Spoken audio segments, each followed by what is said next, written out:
नमस्कार, मैं टारगेट बिथोनी से आप लोगों का बहुत बहुत स्वागत करते हैं। साथियों, हम इतिहास और भूगोल और पॉलिटिकल साइंस सब अपने वीडियो के माध्यम से देंगे, जिसमें इतिहास के क्रम में एंशिएंट हिस्ट्री कंप्लीट हो गया है और मेडुअल चल रहा है। मेडुअल में दिल्ली सल्तनत अभी शुरू हुआ, ख़त्म हो गया है, समाप्त हो चुका है और दिल्ली सल्तनत के बाद मुग़ल शुरू है और मुग़ल चल रहा है। और मुग़ल में सबसे पहले बाबर हमने पढ़ाया था और बाबर के बाद आज हम हुमायूं पढ़ाएंगे।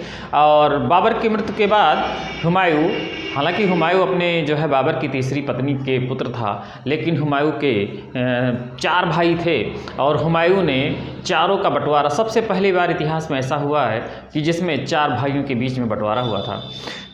हुमायूं को 2 पार्ट में पढ़ाना पड़ेगा क्योंकि हुमायूं का 2 युग माना जाता है। एक तो हुमायूं जब आता है तो उसको 2 बड़ी चुनौतियां थीं, जिसमें एक जो है बहादुर शाह, हालांकि 3 चुनौतियां थीं, जिसमें बहादुर शाह और अफ़गान, और तीसरी जो बहुत बड़ी चुनौती थी वो शेर खां के रूप में, जो बाद में शेर शाह सूरी के रूप में उदित हुआ।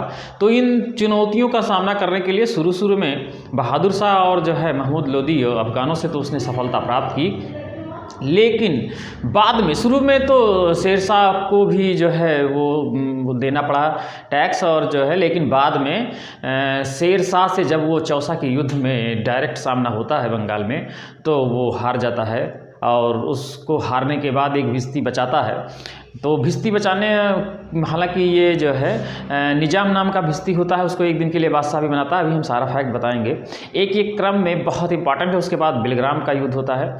तो कौन सा युद्ध हुआ, उससे पहले भी देवरिया का युद्ध हुआ और जो युद्ध हुए, तो इनका एक क्रम है। फिर अफ़गान, फिर जो है हुमायूं यहाँ से भारत से निष्कासित हो जाता है और शेर शाह सूरी गद्दी पे बैठते हैं और अपने नाम का खुतबा पढ़वाते हैं और सिक्का भी जारी करवाते हैं। और शेर शाह के कई नाप की भी इकाई हैं, बहुत सारा। शेर शाह को अलग हम पढ़ाना पड़ेगा। तो इसके पहले हुमायूं को 2 पार्ट में, एक पार्ट आज हम पढ़ाएंगे, अगला पार्ट हुमायूं का दूसरा पार्ट होगा और तीसरे पार्ट में हम शेर शाह सूरी इसे ही पढ़ा देंगे। और शेर शाह सूरी के बाद हुमायूं के बाद फिर अकबर, और हम अकबर के बाद जहांगीर, शाहजहां और औरंगजेब पढ़ाएंगे, जिससे कि क्रम में हुमायूं, जिसे मुग़ल पूरा कंप्लीट करेंगे जल्दी ही, बहुत जल्दी। अभी एसएससी का जो आगामी पेपर होने वाला है, उससे पहले हम सोचेंगे कि मॉडर्न तक कंप्लीट हो जाए और पूरा पैकेज जो है हम बना डालें। और हम वीडियो बनाने में हमको समय ज़रूर लग रहा है, लेकिन जो कुछ इम्पॉर्टेंट है, जितना इम्पॉर्टेंट है वो हम अपने वीडियो के माध्यम से देना चाहते हैं। इससे बाहर से प्रश्न नहीं आएंगे। अभी पेट का एग्ज़ाम हुआ है, मेरे जो है वीडियो में अगर आप जाएंगे और वहाँ पे प्लेलिस्ट में जाएंगे और हिस्ट्री का खोलेंगे, तो जो क्रम हमने, चाहे जो पढ़ाया है हमने, वो सिंधु घाटी सभ्यता से प्रश्न आए हों या बौद्ध से प्रश्न आए हों या जहाँ से प्रश्न आए हों, वो सारे प्रश्न हमारे वीडियो से मिले हैं। और करंट के भी वीडियो मैंने पढ़ाया था, करंट भी पढ़ाया था, करंट से भी एक वीडियो में एक 2 प्रश्न आए हुए हैं। तो एक वीडियो में अगर 2 प्रश्न आते हैं तो बहुत बड़ी बात होती है मित्रों। तो आज हम हुमायूं पढ़ाएंगे। हुमायूं में सबसे पहले हम देखते हैं हुमायूं बाबर की तीसरी पत्नी माहम बेगम। असल में कभी कभी माँ को मिलाने का आ जाता है, किसकी कौन माँ है, तो माहम बेगम का पुत्र था और इसका जन्म काबुल में हुआ था और 6 मार्च 1508 को हुआ था। काबुल में जन्म हुआ था बाबर का, हुमायूं का। फिर हुमायूं बाबर की मृत्यु के 3 दिन बाद 29 दिसंबर 1530 को आगरा में राज्यारोहण हुआ। ये प्रश्न कभी कभी आता है, कहाँ राज्यारोहण हुआ और कब राज्यारोहण हुआ? तो आगरा में 1530 में राज्यारोहण होता है। फिर हुमायूं मुग़ल शासकों में पहला और अंतिम शासक था जिसने अपने भाइयों में साम्राज्य का विभाजन किया। ये बहुत इंपॉर्टेंट है।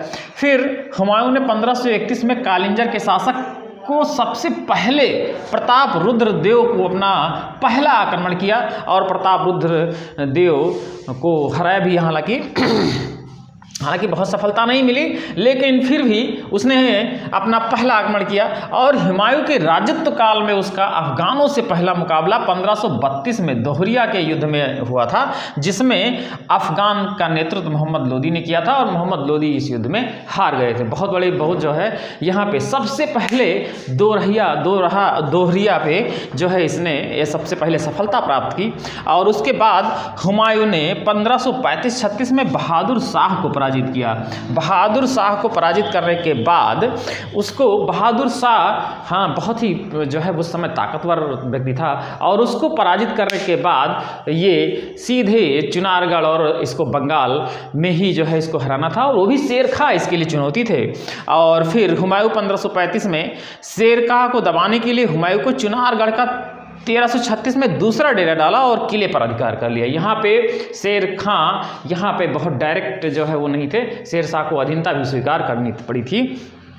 15 अगस्त 1538 को जब हुमायूं गौड़ पहुंचा तो उसे वहां चारों ओर लाशों का ढेर मिला, और इस नाते हुमायूं ने इस स्थान का जन्नताबाद, ये इंपॉर्टेंट है, ये एग्जाम में आ भी चुका है कि किसका नाम, गौड़, कई नाम आएंगे तो जिसमें जैसे कालिंजर हुआ, गौड़ हुआ, और भी विकल्प आएंगे, चुनारगढ़ हुआ, इस तरीके से किसका नाम जन्नताबाद रखा, तो गौड़, ये बंगाल में एक स्थान है गौड़, उसका नाम जन्नताबाद रखा। किसने रखा? हुमायूं ने रखा।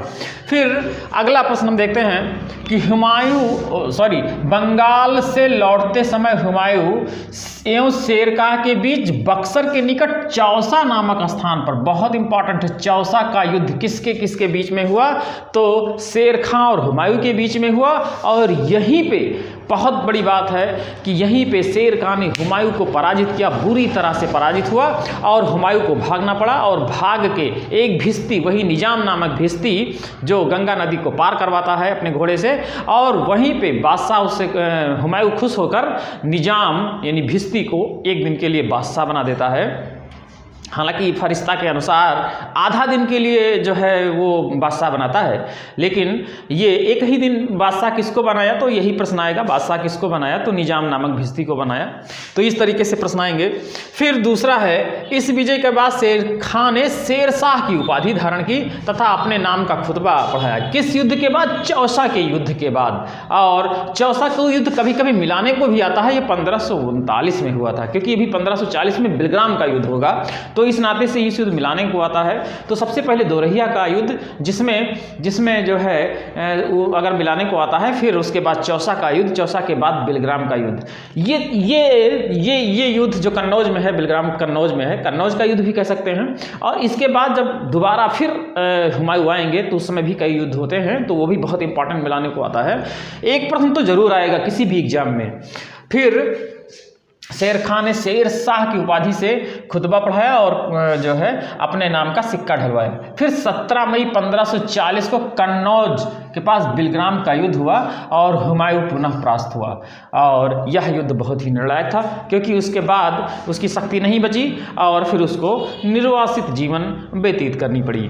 फिर बाद में अपने निर्वासन काल के दौरान हुमायूं ने हिंदाल के आध्यात्मिक गुरु मीर अली, ये इसकी पुत्री हमीदा बानो बेगम, जो अकबर की माँ थी, बहुत इंपॉर्टेंट है, हमीदा बानो बेगम, अकबर की माँ का नाम था हमीदा बानो बेगम, और उसके बाद इनकी माँ का नाम, जो हुमायूं की माँ का जो नाम था, वो नाम था इनका जो क्या कहते हैं, माहम बेगम। यहाँ पे माहम बेगम हुमायूं की माँ थी, और हमीदा बानो बेगम ये अकबर की माँ थी। मिलाने को आता है, बहुत इंपॉर्टेंट ये भी बन जाता है प्रश्न। हालांकि हमीदा बानो बेगम ये इतिहास में ज़्यादा जो है, लेकिन हमको याद यहाँ पे माहम बेगम भी याद रखना है।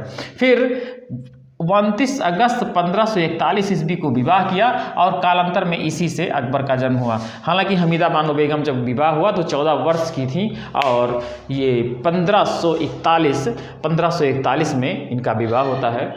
फिर थोड़ा सा हम दो नोट्स जान लें किसके किसके अनुसार।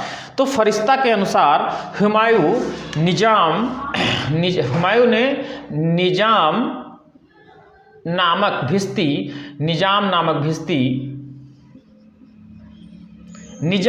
भिश्ती जो हुमायूं को चौसा के युद्ध में हार के बाद गंगा नदी पार करवाया था, एक दिन के लिए बादशाह बनाया था। किसको बादशाह बनाया था? भिश्ती को बादशाह बनाया था, जिसका नाम निजाम था।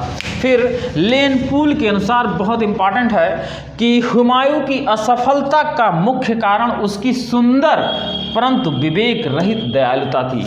हुमायूं वीर था, सब कुछ था, लेकिन सुंदर, यहाँ पे पहला शब्द लेनपुल में लगाया है सुंदर, लेकिन दयालुता पूर्ण जो है, विवेक रहित दयालुता, वो दया करता था तो दया भी एक विवेक से किया जाता है और वो विवेक रहित। तो लेनपुल के ये शब्द बिल्कुल सही है, क्योंकि हुमायूं का बहुत ज़्यादा वो, अगर हम इतिहास पढ़ें तो हुमायूं काफ़ी जो है वो दयालु व्यक्ति था और बहुत ही जो है व्यक्तित्व के रूप में, व्यक्ति के रूप में बहुत ही सुंदर। अच्छा, तो अगला पार्ट हम जो हुमायूं के निर्वासन के बाद जब हुमायूं फिर आता है, और पहले निर्वासन होता है तो वो काबुल को जीतता है और काबुल के बाद वहाँ से आता है, और शेरशाह के बाद फिर हुमायूं वापस आते हैं भारत में, और भारत में आक्रमण के क्रम में एक दूसरा वीडियो हम बनाएंगे, वो हुमायूं वो कंप्लीट होगा, और उसके बाद फिर शेरशाह सूरी हम अलग से एक ले लेंगे। शेरशाह सूरी भी बहुत इंपॉर्टेंट है, क्योंकि उनकी नाप की इकाई, उनकी राजस्व की इकाई,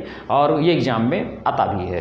तो साथियों, इतना आज हम कर रहे हैं, और साथियों बहुत जल्दी हम मेडुअल ख़त्म करके मॉडर्न ख़त्म करेंगे, और साथ ही साथ ज्योग्राफी और पॉलिटी का भी वीडियो बनाएंगे।